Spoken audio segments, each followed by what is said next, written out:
নির্বাচনের পরে মতিন ভাইয়ের সাথে পৌরসভাতে যাতায়াত করছি।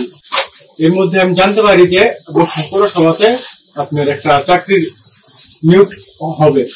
তখন আমি মতিন ভাইরে বললাম যে ভাই চাকরির একটা নিয়োগ হবে। মতিন ভাই বললো যে এইগুলো সম্পর্কে আমার কোনো ধারণা নেই। পরে আমি সচিব স্যারকে বললাম, স্যার মনে হয় একটা নিয়োগ আসবে।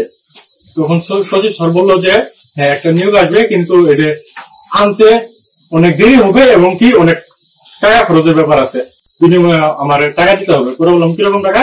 পরে আমার কাছে 25 লাখ টাকা বললো। পরে আমি আপনার 23 লাখ টাকা দিয়ে চাকরিটা কনফার্ম করলাম। আর আমার পোস্টের নাম ছিল বাজার পরিদর্শক। আমি শুনেছি যে মাস্টারুলা লোক নেয়, সেই ব্যাপারে আমি সচিব স্যারের সাথে আলাপ করি। সচিব স্যার ওটা বললো ঠিক আছে, মেয়র মতিন সাহেবের সাথে শেয়ার করে তাকে 4 লক্ষ টাকা দিই।